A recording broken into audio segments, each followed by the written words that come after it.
Hello friends, exam 11 के YouTube channel में आप सभी का स्वागत है।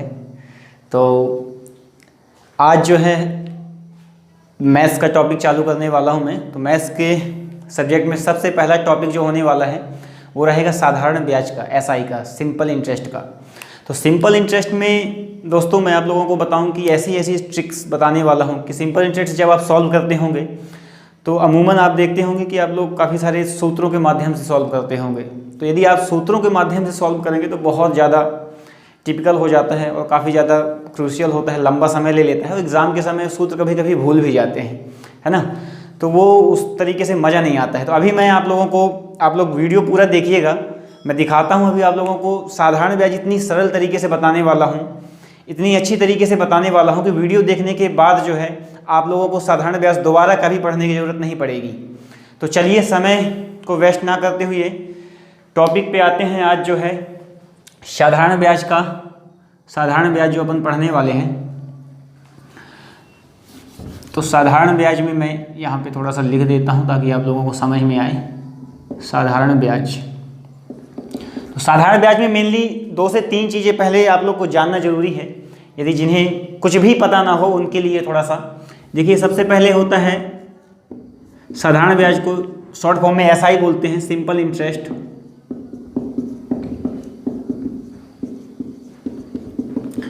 और हिंदी में इसे बोलते हैं साधारण ब्याज, है ना। इसके बाद एक होता है प्रिंसिपल को पी से डिनोट करते हैं। इसे क्या बोलते हैं? इसे बोलते हैं मूलधन। फिर होता है एक अमाउंट, AMOUNT, अमाउंट को ए से डिनोट करते हैं और इसे क्या बोलते हैं? मिश्रधन। और एक होता है रेट को स्मॉल r से डिनोट किया जाता है और इसको बोलते हैं क्या हिंदी में? दर। और एक होता है टाइम, टी से डिनोट करते हैं और इसे क्या बोलते हैं? समय। इनके बारे में लगभग मुझे ऐसा समझ में आ रहा है आप सभी को पता होगा, लेकिन यदि पता ना हो तो थोड़ा सा बता देता हूँ। मूलधन, सबसे पहले मूलधन की बात करूँ मैं तो मूलधन क्या कहलाता है? जो भी आपके पास धन होगा, 100 रुपये, 200 रुपये, 5000, 1 लाख, जो भी होगा वो मूलधन कहलाएगा। आपके पास जो भी धन होगा वो आपका जो धन होगा वो मूलधन कहलाएगा। अमाउंट, अब मूलधन के ऊपर यदि आपने किसी को पैसे उधार दिए, मान लीजिए आपने किसी को 1000 रुपये उधार दिया और अगले महीने आपने बोला कि यार 1000 मैं दूंगा लेकिन मुझे 500 रुपये हर महीने उस पर चाहिए 1000 रुपये पे। तो सामने वाला बंदा यदि 1 महीने बाद ही मान लो आपको वापस कर दे, बोले यार 500 ज़्यादा पड़ रहा है, मैं तीन महीने के लिए लेने वाला था लेकिन 1 महीने में ही वापस कर दे, तो कितना वापस करेगा? 1000 प्लस 500, तो टोटल 1500 वापस करेगा। तो जो 1500 जो होगा टोटल, तो वो कहलाएगा मिश्रधन, ठीक है। और जो 500 आपको एक्स्ट्रा मिलेगा वो कहलाएगा ब्याज, ठीक। रेट क्या कहलाता है? रेट कहलाएगा आपको जो 500 रुपये जो एक्स्ट्रा किस परसेंटेज पे मिला, किस प्रतिशत दर से मिला, है ना। तो वो दर कहलाएगा, निकालना सिखाऊंगा मैं अभी। और समय जो है जितने समय के लिए लेगा वो अभी आप लोगों को समझ में आएगी। स्क्रीनशॉट यदि आप लेना चाहें तो स्क्रीनशॉट ले सकते हैं एक, ठीक है। तो चलिए अब आता हूँ मैं मेनली टॉपिक पे कि आखिर साधारण ब्याज के क्वेश्चंस कैसे हल करेंगे।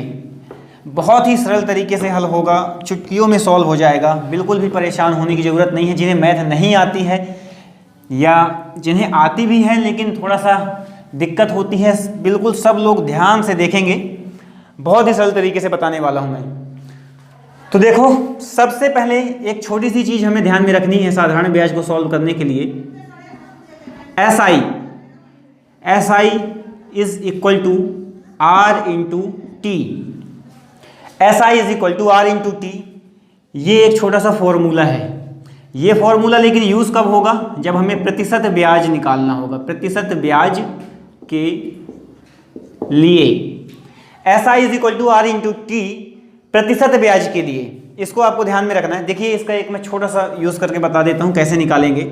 मान लीजिए आपको क्वेश्चन में रेट जो दिया हुआ है 5% दिया हुआ है और टी दिया हुआ है आपको 10 वर्ष दिया हुआ है, ठीक है।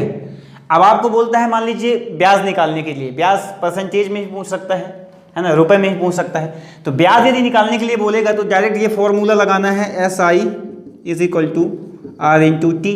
आर की वैल्यू क्या है 5 रख दो, टी की वैल्यू क्या है 10, तो 5 इंटू 10 इज इक्वल टू 50%। ठीक है, तो ये ब्याज कितनी आ गई 50%। यदि प्रतिशत में पूछेगा तो डायरेक्ट आंसर होगा, यदि रुपए में पूछेगा तो मूलधन कुछ ना कुछ दिया होगा क्वेश्चन में, तो मूलधन से फिर मैं निकालना सिखाऊंगा। ठीक है, तो ये इसका एक स्क्रीनशॉट आप लोग ले सकते हैं। चलिए, तो ये एक छोटा सा फॉर्मूला, इस छोटे से फॉर्मूले से बड़ी चीज़ें सॉल्व होने वाली हैं। देखिएगा आप लोग, इस छोटे से फॉर्मूले से बड़ी चीज़ें सॉल्व होने वाली हैं। तो चलिए पहले क्वेश्चन पे चलता हूं मैं। पहला क्वेश्चन आप लोग को साइड स्क्रीन पे शो होगा। पहला क्वेश्चन बोल रहा है कि जब ब्याज निकालना हो, ठीक है, ब्याज निकालना सबसे पहले टॉपिक पे सीखेंगे अपन ब्याज कैसे निकालते हैं।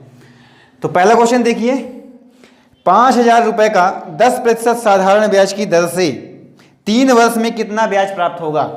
क्वेश्चन बोल रहा है 5,000 रुपये का, यानी कि पी हमें क्या दिया हुआ है क्वेश्चन में 5,000। ठीक है, इसके बाद देखिए 10% साधारण ब्याज की दर से, यानी कि रेट कितना दिया हुआ है 10%।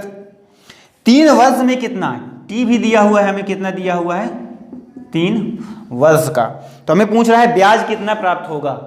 ब्याज पूछ रहा है, तो ब्याज पूछने के लिए भी मैंने एक सूत्र बताया ना, एसआई। प्रतिशत ब्याज निकालने के लिए क्या सूत्र होता है, SI is equal to R into T. अब देखिए आर की वैल्यू कितनी दी हुई है 10, आर की वैल्यू रख दो 10 इंटू टी की वैल्यू कितनी है 3, तो 10 इंटू 3 कितना हो जाएगा 30%। ठीक है, प्रतिशत में तो ये 30% क्या हो गया, ब्याज हो गया।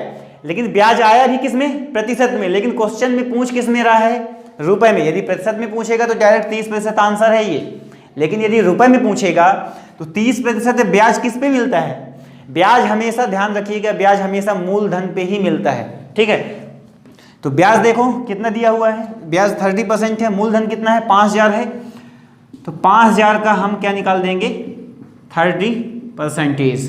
ठीक है, प्रतिशत का मतलब होता है बटे में 100, 30% है तो क्या होगा 30/100। ठीक है, और यदि यहीं पे मैं बोलूँ 40% तो मतलब क्या बोल रहा हूँ मैं 40/100। ठीक है, तो देखिए यहाँ पे 5,000 इंटू 30/100, 1 0 से 1 0, 1 0 से 1 0 हो क्या गया 500 इंटू 3 कितना आ जाएगा 1,500। तो 1,500 रुपये जो हो जाएगी उसकी ब्याज हो जाएगी। ये क्या हो जाएगा आंसर। इसका एक स्क्रीनशॉट ले सकते हैं आप लोग। तो ब्याज इस तरीके से निकालेंगे, ब्याज निकालने के लिए ये फॉर्मूला है। ठीक है, तो यदि एक क्वेश्चन हम और इस पे देख लेते हैं ब्याज पे, जल्दी से देखेंगे दूसरा क्वेश्चन क्या बोल रहा है। दूसरे क्वेश्चन के लिए देखिए आप लोग, दूसरा क्वेश्चन बोल रहा है 500 रुपए का 6 महीने का, साइड स्क्रीन में शो रहा है देखिए, 500 रुपए का 6 महीने का 8% छमाही की दर से ब्याज कितना होगा। 500 रुपए का, तो P इज इक्वल टू कितना दे रहा है अपन को 500 रुपए। ठीक है, R कितना दे रहा है 8% प्रति छमाही। ठीक है, और समय कितना दिया हुआ है, समय दिया हुआ है 6 माह। अब इसमें हमको ब्याज बताना है, कैसे बताएंगे। देखो पिछले वाले क्वेश्चन में क्या था, वर्ष में था और रेट भी प्रति वर्ष के हिसाब से चल रहा था। यहाँ पे देखो छमाही में चल रहा है और ये माह। एक चीज हमेशा ध्यान रखना, 6 माही का मतलब क्या है, 6 का मतलब है 6 और यहाँ पे जो माही यानी माह, 6 माह का 1 छमाही होता है। ध्यान रखना आप, 6 माह का 1 छमाही, 12 माह का 2 छमाही, 18 माह का 3 छमाही। तो ये छमाही में है, तो इसे भी अपन 6 माह को भी अपन क्या लिख सकते हैं 1 छमाही लिख सकते हैं। 6 माह बराबर 1 छमाही। अब देखो इसका मात्रक दोनों का समान, यानी कि दोनों का समय जो होगा अपन को समान करना पड़ेगा। यदि वर्ष में है तो वर्ष में करना पड़ेगा, माह में है तो माह में करना पड़ेगा। अब देखो ये दोनों को अपन ने छमाही में कर लिया। अब ब्याज निकालना है, तो ब्याज निकालने के लिए फॉर्मूला जैसा आप लोगों को पता है, SI is equal to R into T. R की वैल्यू कितनी हो जाएगी 8 और T की वैल्यू हो जाएगी कितनी, अब 6 नहीं होगा, क्यों, क्योंकि छमाही में चेंज कर लिया, तो यहाँ पे वैल्यू कितनी हो जाएगी 1। तो 8 इंटू 1 इज इक्वल टू 8%। 8% आ गया, क्या ब्याज आ गई। लेकिन ब्याज किस पे मिलती है, ब्याज मिलती है मूलधन पे। तो यह मूलधन कितना दिया हुआ है 500, तो 500 का कितना 8%, 8% यानी 8/100, तो 100 से 100 पंचे 500, 8 पंचे 40, तो ये 40 रुपये जो हो जाएगा आपको क्या मिल जाएगा, ब्याज मिल जाएगा। ठीक है, तो ये हो जाएगा आंसर।